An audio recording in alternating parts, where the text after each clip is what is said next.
You are listening to KLRN Radio, where liberty and reason still reign. Most writers and radio show hosts know that to connect with your fans, you need to do more than just write books or record the latest podcasts. There are many different elements that go into forming an online platform, but there are also many hidden traps. To make matters worse, solid advice on how to survive the muddy waters is scarce. In the book Hidden Traps, I talk about some of the important issues of working with an online platform, highlighting traps that could put your physical or internet security at risk or be harmful to your reputation. Are your social media posts just links with a few disjointed words, making you look like someone who can't complete a sentence? Did your new website cost you more than you anticipated? Are you leaking your personal contact details across the web without even knowing it? Then you need Hidden Traps. Hidden Traps is now available in paperback and ebook from a variety of retailers, including Amazon, Barnes & Noble, and Kobo. Visit blackwolfpublications.com for more details.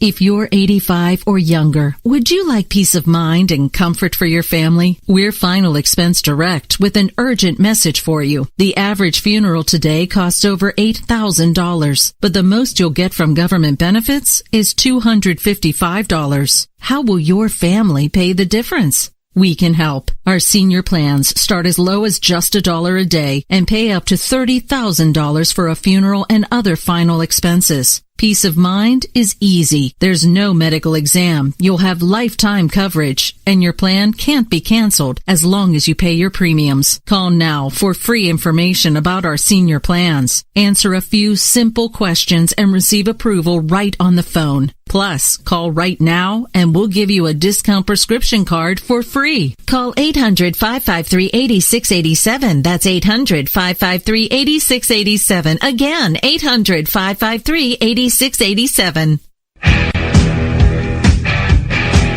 KLRN Radio has advertising rates available. We have rates to fit almost any budget. Contact us at advertising@klrnradio.com.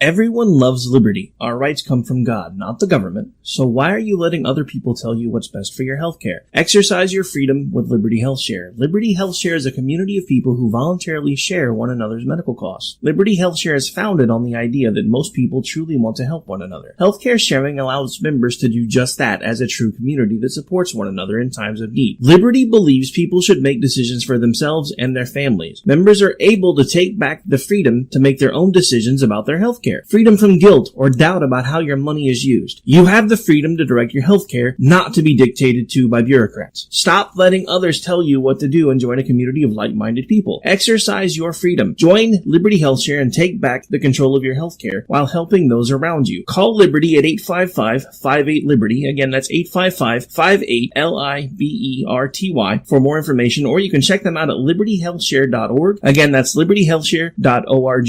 Here's George Foreman with InventHelp. Hi, I'm George Foreman. Do you have an idea for a new product or invention? People ask me all the time, George, how do I get my idea in front of companies? How do I get a patent? What do I do next? Do you have the same questions? I'll tell you like I'll tell them all. Call my friends at InventHelp. Call InventHelp today for free information. InventHelp has been helping inventors for more than 30 years and has sales offices nationwide. InventHelp can submit your invention to companies who are interested in receiving new ideas. If you have an idea and want to try to patent it and submit it to companies, you should call InventHelp today for free information. Listen, I can't guarantee a company will be interested in your idea, but I believe every inventor deserves the opportunity to step into the ring and take their best shot. Put InventHelp in your corner. Get your free inventor's information. Call 1-800-353-6490. That's 1-800-353-6490. Again, 1-800-353-6490.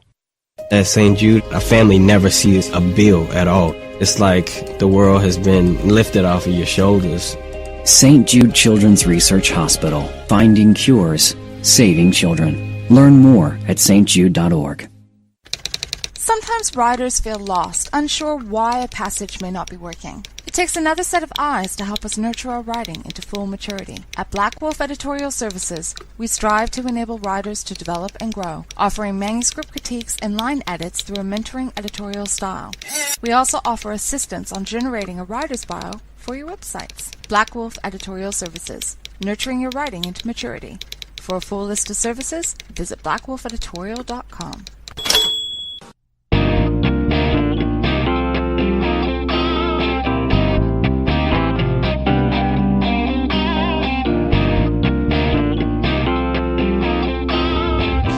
Hello everyone and welcome back to The Lone Conservative.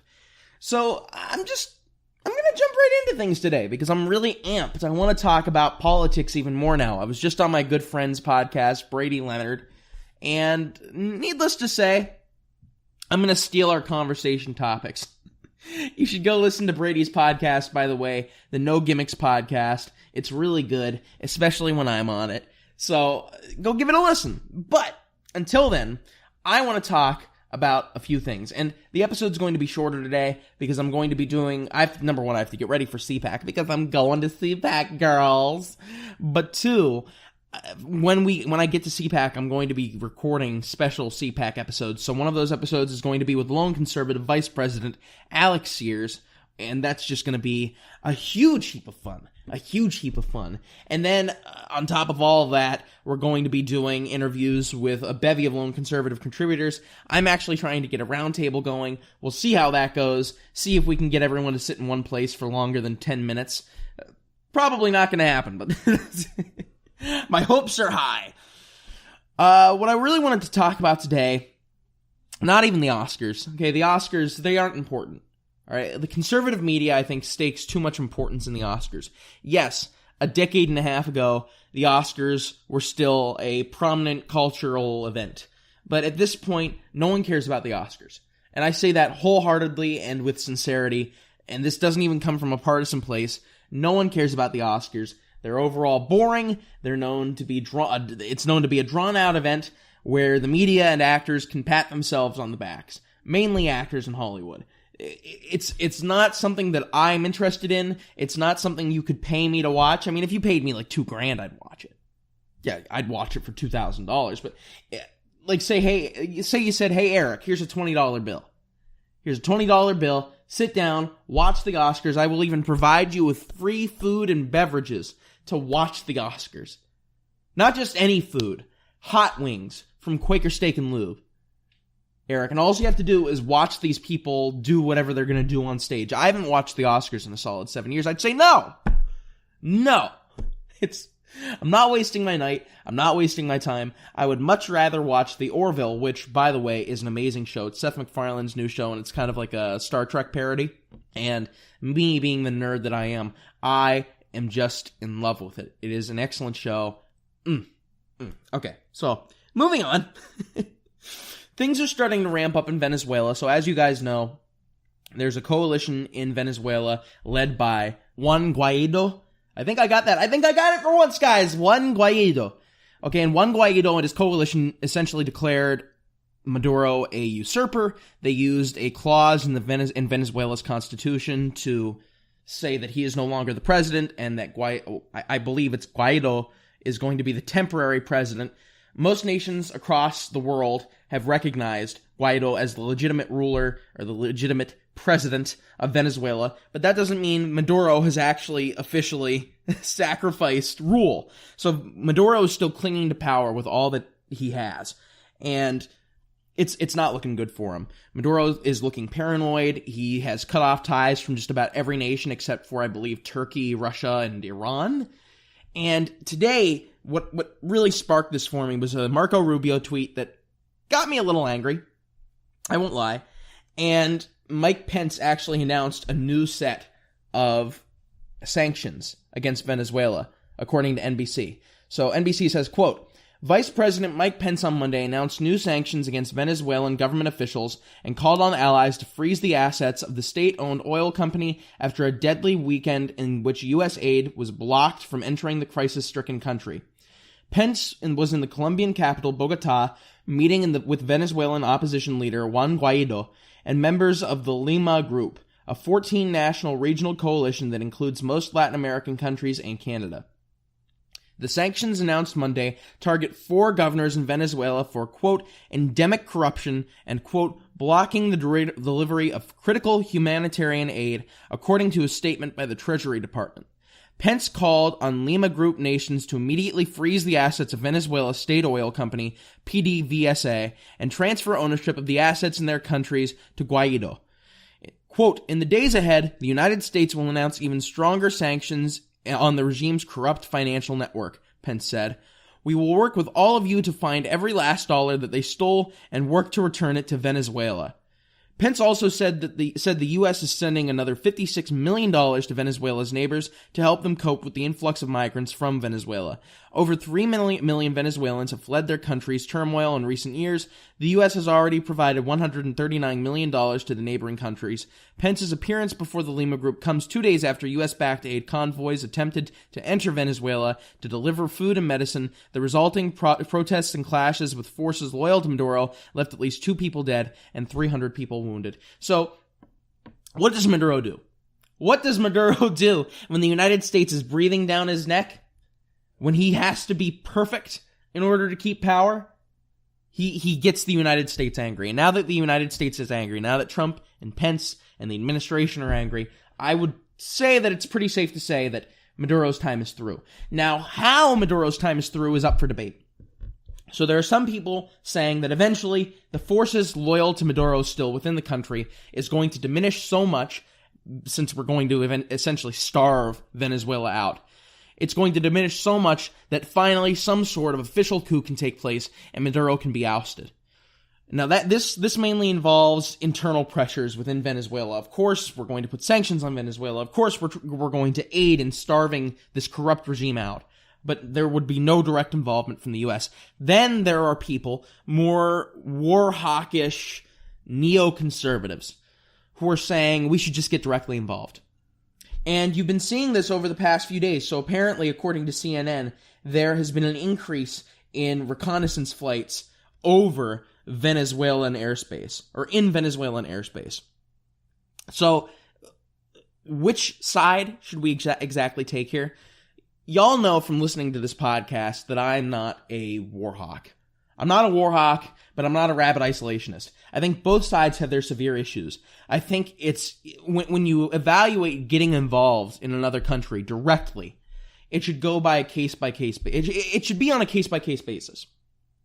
And I think the United States has had an issue in recent years of just getting involved anywhere there's a group or a terror organization that would be considered hostile to the United States. We have a habit of just going in and doing what we want to do. And that's an issue especially because if you look at in recent years, not even in recent years, if you look over the past 2 decades, Congress really hasn't declared a war. So congressional authority and the powers vested in Congress by the Constitution make it so that declaring war and actually getting directly involved in another country is supposed to be a congressional action. But Congress has abdicated so much of its authority to the executive that the executive can essentially just declare wars willy-nilly. And I'm saying essentially a lot today. I'm sorry, guys. I'm tired. But they've abdicated so much power to the executive that the executive can just declare wars willy-nilly without actually declaring quote-unquote wars. But they can get military forces involved just about anywhere without congressional reproach. Or if there is congressional reproach, Congress is often too cowardly. I'm just going to say it. They're too cowardly to do what needs done and pose an official challenge to the president. And that goes for left-wing and right-wing presidents. And it's wrong. Any involvement in Venezuela, we should learn from our mistakes in Iraq. We should learn from our mistakes in Libya. Any involvement in Venezuela, if it's going to be direct, should be authorized by Congress. It shouldn't just be a unilateral executive action. I don't care how inefficient or how much gridlock bureaucracy causes. But beyond getting congressional approval, we have to actually work smart, not hard, on the foreign policy stage. Because the United States has been, let's forget about the foreign policy failures and the executive overreach for a second. The United States has a habit on the global stage to just go into conflicts half-cocked or to go into conflicts and run roughshod over everyone involved. We can't do that anymore. If we're going to get involved in Venezuela specifically, and directly, like we're going to get the military directly involved, we need to pull a George H.W. Bush. So George H.W. Bush often gets a lot of crap from both sides. Yes, there was much to be desired in his presidency, domestic policy-wise. I agree with you. I agree with people who say that. Yes, there were errors in his judgment on certain issues. But George H.W. Bush was a master at foreign policy, and that exemplified itself in the Iraq-Kuwait incident. So when Iraq invaded Kuwait for the oil fields, before doing anything, George H.W. Bush didn't just go in against Iraq, America alone. George H.W. Bush went to the international community. He got international backing. He got international support. And not only did he get international support from most of the major powers in the world, he also got each nation that was, specifically the ones that were actually powerful and capable of doing so. He got as many nations as he could to contribute to the military effort. And what's smart about that is, let's say something goes wrong. The United States can't be solely blamed. Almost every single nation in the world, every single major power was involved. What it also did was it got other countries to contribute militarily. So we're not facing the full brunt and the full burden of the costs, regardless of how short, of the costs of war alone. So what we're seeing right now in South America is a perfect opportunity to do such. The world over has condemned Maduro. He's got very few allies left. They've all recognized Guaido, or most countries have. Beyond that, Brazil and Colombia have actually expressed that they'd be willing to do some sort of direct intervention into Venezuela. If we are to do anything, and we get congressional approval, America, we should expect that Trump, and we should hold him to this, assuming we get directly involved, which is, again, it's a possibility, guys. And it's not just a 1% possibility. I'd give it a solid 20% chance we do something in Venezuela. So if we end up going in Venezuela and getting U.S. troops involved, we should collaborate with Brazil and Colombia. We should collaborate with nations in the region, specifically in South America. Beyond getting international support, we should make them contribute to the military effort. We should make them contribute to the humanitarian effort. We should not deal with this whole thing alone, and we should make sure that when we leave Venezuela, if we get involved, when we leave Venezuela, other countries can take over in maintaining the democracy that stands. If it takes longer than, let's say, a few months, which it inevitably will. But, that all being said, whenever a commie regime falls, it's a good day. It's a good day. I gotta put a positive spin on this. People have been accusing me of being too negative and being too cynical. And it's like, perhaps you are right. Mayhaps I shall try some positivity. Alright, moving on, and this should be the last subject. I'm sorry, it may not even hit 30 minutes today. I'm sorry, guys, I gotta get packed. I put it off until the last minute. That's my fault. Keep this in mind, guys. We'll have like an hour to 2 hours of content in the next day and a half, so... but I wanted to talk a little bit about CPAC. And, listen, I love CPAC. I love it with all my heart. It is a place that has some really great memories for me. In high school, I did not have a lot of friends. I was kind of a nerdy, weird kid. Didn't talk to many people. When I did talk to people, I just didn't feel like I fit in. And in senior year of high school, I met the Lone Conservative Crew. And the Lone Conservative Crew, they're probably not even listening to this, so I'm willing to be mushy. The Lone Conservative Crew means more to me than I could really ever put into words. They were some of my first real, true friends, some of my first lifelong, I can tell, friends, and I love them. I love them. They're like family.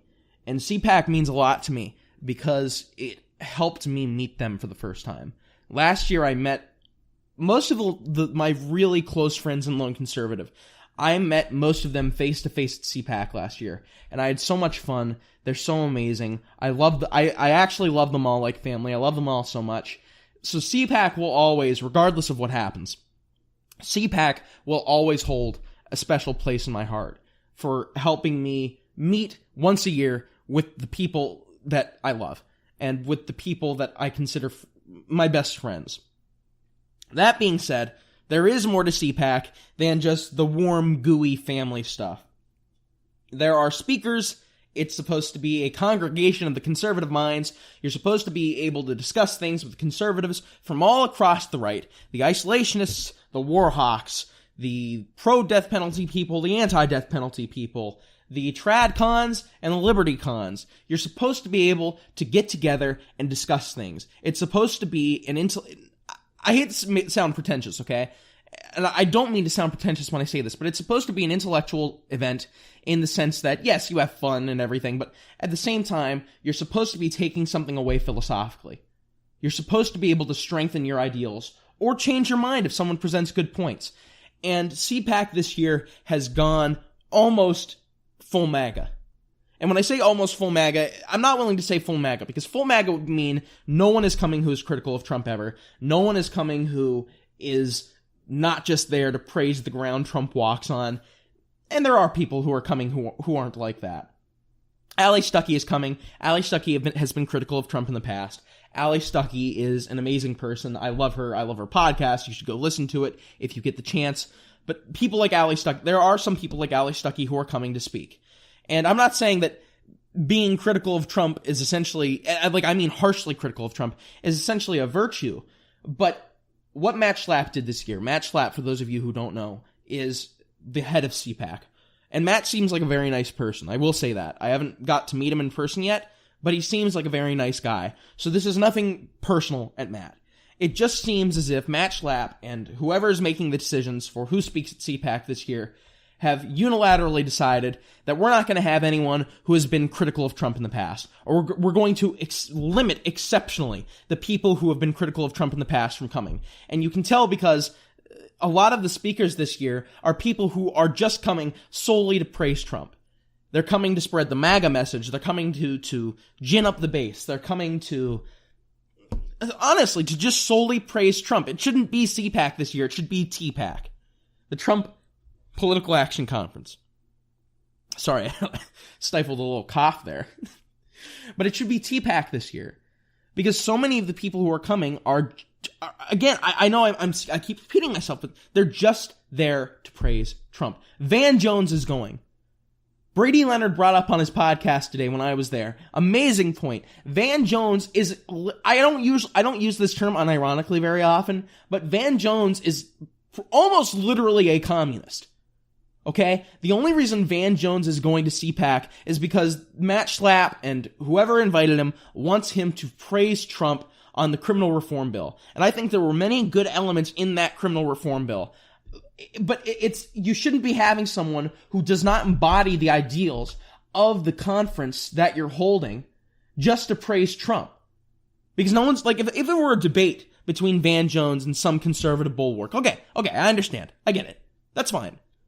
If it's for discussion of different ideas, if it's to give conservatives some sort of tools to use ideologically, fine. But it's not for that purpose. Van Jones is coming simply to praise Trump.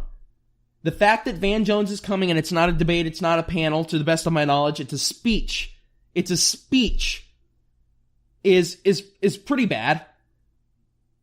Like, and listen, I have no issue with different perspectives getting to be heard. Politicon exists for a reason, though. Politicon is for all the different ideologies to come together. CPAC is supposed to be just for conservatives, or just for the right, for different wings of the right to express their views, to come to conclusions, to strengthen their own ideological convictions, or to change their minds. This is not something, it is against the spirit of CPAC to have someone who's essentially a communist come and speak just to praise Trump. I really don't know what else to say there. It's disappointing. And I'm looking forward to a lot of the speakers. I'm looking forward to some of the events. Cassie Dillon is speaking at CPAC. I love Cassie. Cassie's going to be amazing, as always.